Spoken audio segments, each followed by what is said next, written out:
There is a second approach. Okay, I am just drawing some lines over here, right? This is the requirements ending, this is the design ending, this is the coding ending, this is the testing ending, this is the deployment ending, right?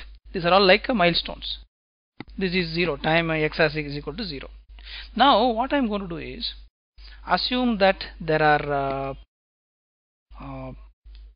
2000 requirements. Instead of taking all the 2000 requirements, I am going to take only 400 requirements. For that 400 requirements, do the requirements analysis, right? Then do the design, then do the coding, then do the testing, then deploy.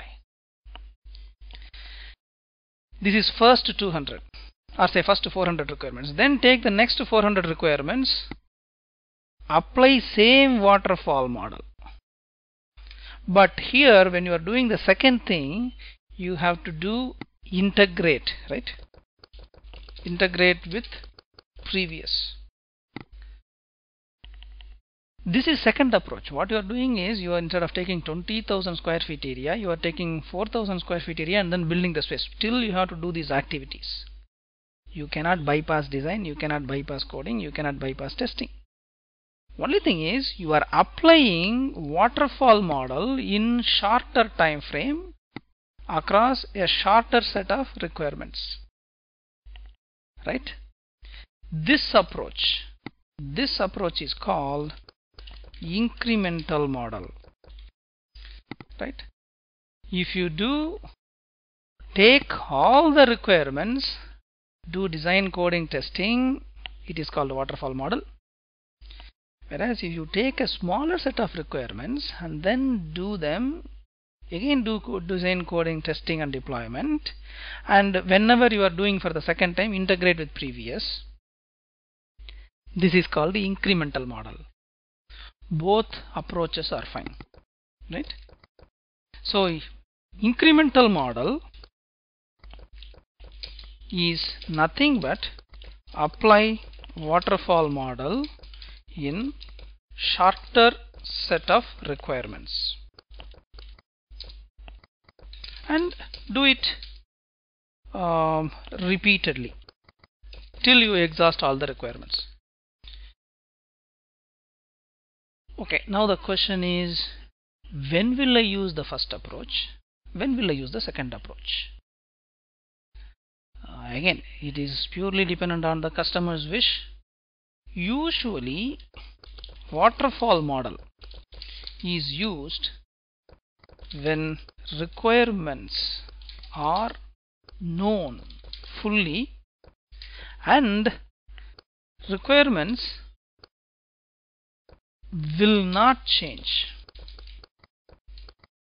As long as the customer guarantees, hey, for the next 6 months or next 2 years, we are not going to change any of these requirements. Just keep adding, right? Don't change the requirements. If the requirements are stable, if we know them upfront fully, we can do waterfall model. There is another thing, technology, right, that we choose must be stable. That means the technology that you are going to use must not be latest ones, because latest ones may have issues, hiccups. Stable technologies like COBOL, mainframe, Java, right, .NET, which are all stable. Assume that last month one new language has come. Don't use a waterfall model on that, because the language itself is evolving. A new database comes. Don't use that on a waterfall model. You will be having troubles. So, if the technology is stable, if the requirements are stable, and customer is ready to wait, customer also should wait. If customer is not patient, you cannot use waterfall model, right? Then there is another thing. Also, money power should be there. A guy constructs the whole house and then gets in, meaning that he has got enough money to construct the full house. If money is in short, then it's a problem. So customer should have enough money. Customer should be ready to wait till you finish your testing.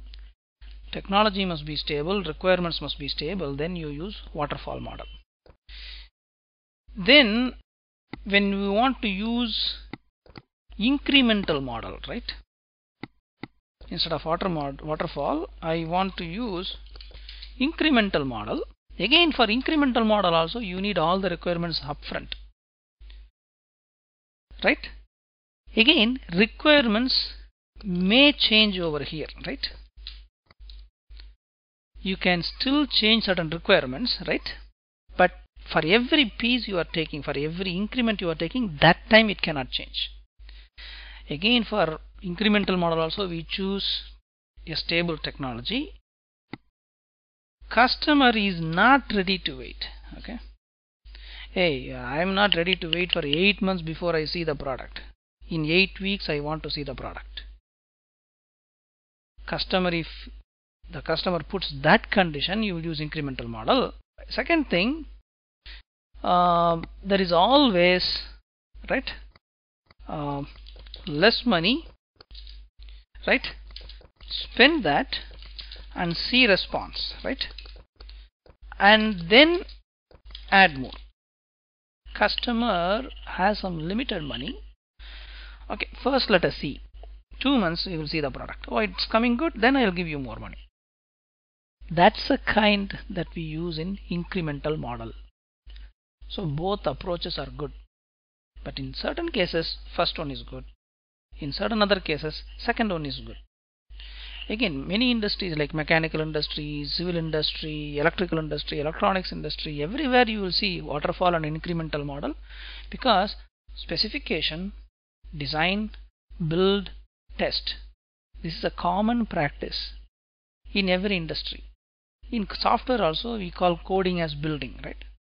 So specification, design, build, test, it's a common practice. How to apply these four is up to you and up to the customer. But these are all the typical predominant features. There are so many other parameters that affect when to apply waterfall model, when to apply incremental model, but requirements, technology, patience, money, power, these are all the four major areas that affect your model. Let me stop here with this. We have other models also in place. We will see those models in the next session. Thank you.